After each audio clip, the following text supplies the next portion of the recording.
Shalom. This is Yair Davidiy speaking to you from the land of Israel, speaking to you from a region which is considered to be occupied territory. That is, we have liberated it from the foreign occupiers.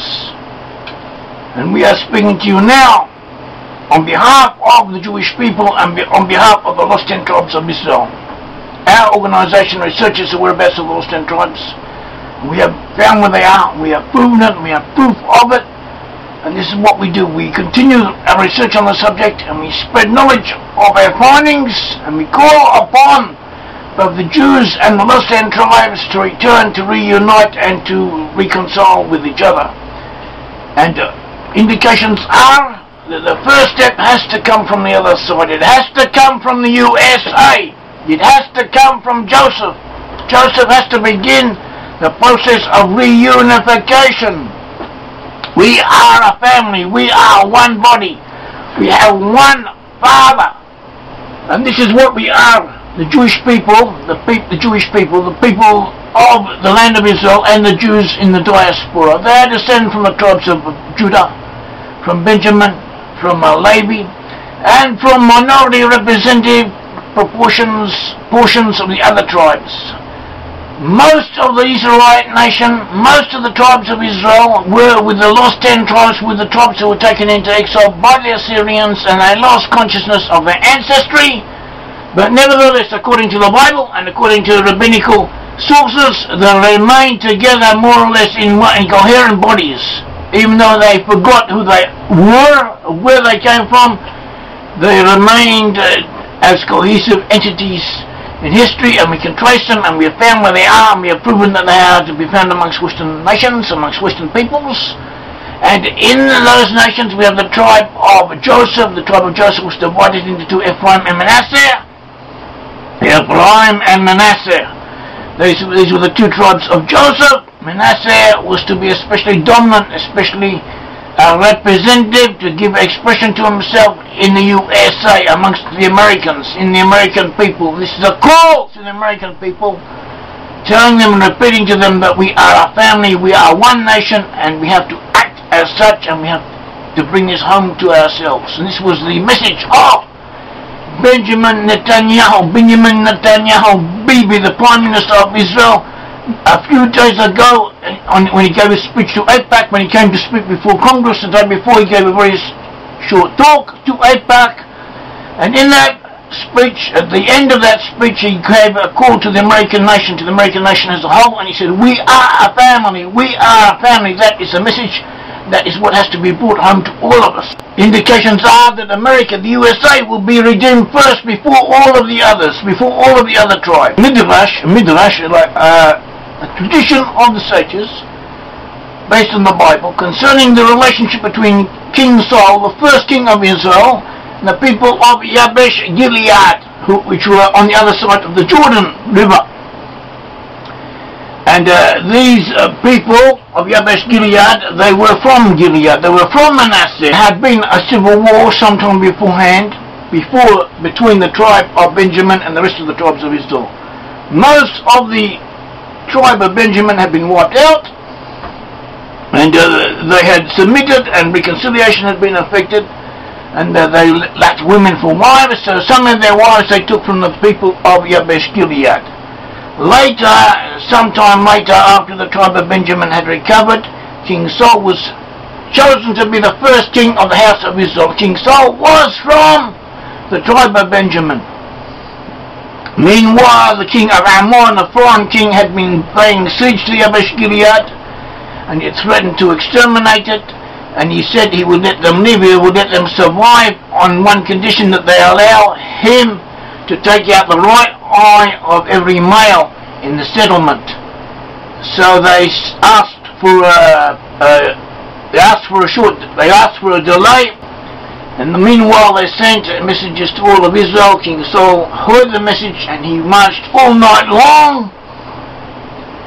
And in the morning he attacked the Ammonites, and he relieved the people of Yabesh Gilead. He removed the disgrace from the whole nation of Israel by saving the men of Yabesh Gilead.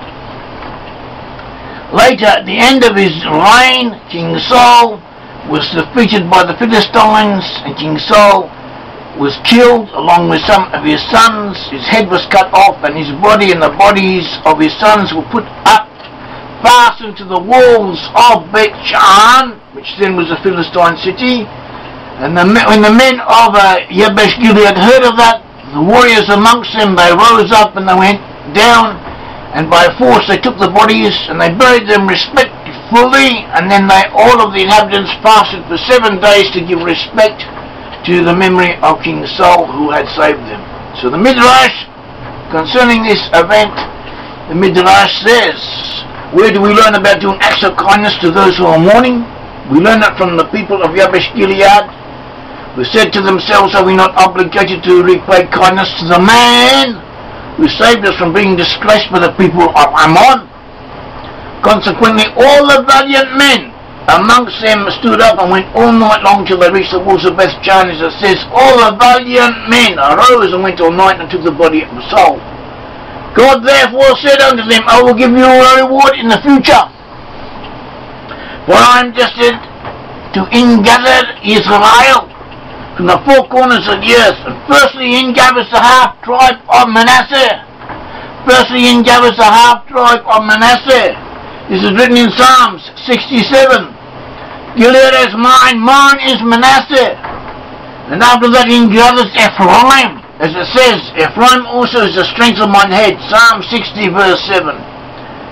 And so this is what the verse says, this is what the Midrash says. There's a tradition that Manasseh will be the first to come back. Manasseh will be the first to return. The half tribe of Manasseh to Gilead, meaning the USA, meaning the people of the USA over the seas, they will be the first to return. This is the tradition. And these people represent Machir. Machir is actually America. The name America comes from the word Machir. America Vespucci. America Vespucci was an Italian navigator, the service of foreign kings, and he proved that America was a continent. It was not part of Asia. We proved it was a continent, and in his honor America received his name. His name America comes from a name was known in southern Italy and south France, and it is derived from a Latinized version of the Hebrew word Machir, or Ha-Machiri, meaning the men of Machir. It was a nickname for someone named Machir, a Jewish person. And that is where the name America originated. So it means literally children of Machir. That is the name America, literally is a Latin version of that expression, the children of Machir. And that is where we do find the children of Machir. Machir was the firstborn son of Manasseh, and that is where the USA, that is where the people of Machir are to be found, and that is where they will return from. From America, from the land of Machir, will return the lost 10 tribes. That is where the return shall begin from. And in order for this to come about, we have to realize that we are a family, that we are one people. We have a duty to each other. Judah needs the rest of the 10 tribes. The 10 tribes need Judah. We need each other. We are one body. This was the message that Benjamin Netanyahu, Prime Minister of Israel, gave. When he came to the USA, this is what he said. And this is what is meant. This is what we must know and realize and bring it to heart and do what we can to further this goal, this aspect of our mutual destiny. Thank you. May the Lord God of Israel bless you. Ladies and gentlemen, Israel and the United States will continue to stand together because America and Israel are more than friends. We're like a family. We're practically mishpucha. Now, disagreements in the family are always uncomfortable, but we must always remember that we are family.